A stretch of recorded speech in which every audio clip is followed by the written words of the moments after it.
गृह मंत्री अमित शाह ने छत्तीसगढ़ में नक्सलवाद को खत्म करने के लिए 2026 का डेडलाइन तय किया है। उन्होंने राज्यों के साथ मिलकर एक बड़ा एक्शन प्लान तैयार करने की बात कही है। वहीं विपक्ष ने सरकार के दावों को चुनौती देते हुए नक्सलवाद के खिलाफ वैचारिक दृष्टि से प्रयासों की जरूरत पर जोर दिया है। नक्सलियों के वित्तीय पोषण को रोकने और विकास को बढ़ावा देने के लिए राज्य सरकार की सराहना की गई है। देखिए एक खास रिपोर्ट।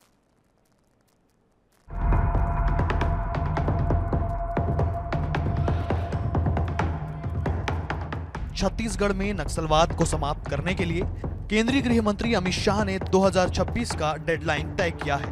गृह मंत्रालय ने राज्यों के साथ मिलकर एक बड़ा प्लान तैयार किया है। जानकारी के अनुसार जम्मू कश्मीर में आतंकी फंडिंग को रोकने की तर्ज पर अब नक्सलियों के खिलाफ भी सख्त कार्रवाई की योजना बनाई जा रही है। इस पर लगातार बैठकें हो रही हैं और आज भी दिल्ली में गृह मंत्री ने नक्सलवाद के खात्मे को लेकर बैठक की, जिसमें 8 राज्यों के मुख्यमंत्री शामिल हुए। केंद्रीय गृह मंत्री अमित शाह ने हाल ही में 4 सितंबर को हुए ऑपरेशन की सराहना करते हुए कहा कि छत्तीसगढ़ सरकार नक्सल मोर्चे पर बेहतर काम कर रही है। उन्होंने बताया कि राज्य ने विकास का नया आयाम स्थापित किया है और नक्सलियों के वित्तीय पोषण को भी रोक दिया है। शाह ने आगे कहा कि नक्सलवाद को देश से खत्म किया जा रहा है और मार्च 2026 तक वामपंथी उग्रवाद पूरी तरीके से समाप्त होगा। वहीं दूसरी ओर विपक्ष के पूर्व पीसीसी चीफ धनेंद्र साहू ने नक्सलवाद के मुद्दे पर बीजेपी सरकार पर निशाना साधा है। छत्तीसगढ़ के मुख्यमंत्री, गृह मंत्री, उनके डीजीपी, उनकी पूरी टीम को हृदय से बधाई देना चाहता हूं, क्योंकि जनवरी से अब तक लगभग 194 नक्सली छत्तीसगढ़ में सुरक्षा बलों के साथ मुठभेड़ में मारे गए हैं, 801 गिरफ्तार हुए हैं और 742 ने आत्मसमर्पण किया है। देखिए, ये लोग दावा भर करते हैं। हम लोगों ने देखा 15 साल पिछले ही रमन सरकार थी और पिछले 15 साल में भी नक्सली जितने बड़े बड़े हमले हुए हैं, जितने बड़े बड़े कांड हुए हैं, डॉक्टर रमन सिंह के कार्यकाल में ये हुआ है। भाजपा सिर्फ दावा करती है और वो जो खोखले दावे ये लोग करते हैं और उतना ही नक्सलवाद बढ़ते जा रहा है। आज मैं मानूंगा भले ही कि जैसे ही इस तरह के फोर्स का दबाव बढ़ता है, नक्सली लोग भी अपनी गतिविधियां कम कर देते हैं। बता दें कि शुक्रवार को छत्तीसगढ़ के दंतेवाड़ा नारायणपुर जिले में अब तक का सबसे बड़ा नक्सल ऑपरेशन किया गया, जिसमें जवानों ने नक्सलियों के सबसे सुरक्षित माने जाने वाले ठिकाने पर धावा बोल दिया और 31 नक्सलियों को मार गिराया।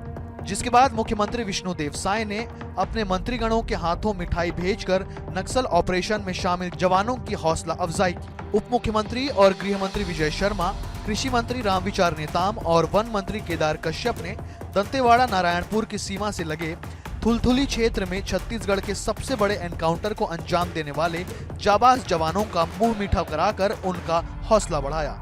मंत्रीगणों ने दंतेवाड़ा पुलिस लाइन में जवानों से भेंट कर बस्तर में शानदार कार्य के लिए IGP Sundarraj, Narayanpur Dantewada SP, DRG, STF सहित पुलिस के सभी अधिकारियों की प्रशंसा की।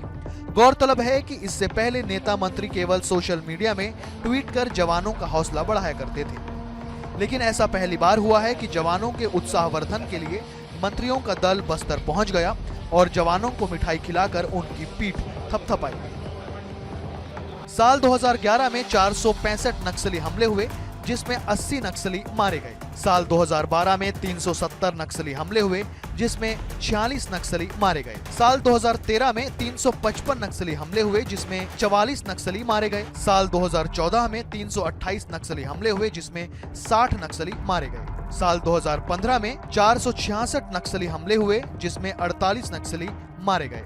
साल 2016 में 395 नक्सली हमले हुए, जिसमें 38 नक्सली मारे गए। साल 2017 में 373 नक्सली हमले हुए, जिसमें 60 नक्सली मारे गए। साल 2018 में 392 नक्सली हमले हुए, जिसमें 55 नक्सली मारे गए। साल 2019 में 363 नक्सली हमले हुए, जिसमें 22 नक्सली मारे गए। साल 2020 में 315 नक्सली हमले हुए, जिसमें 36 नक्सली मारे गए।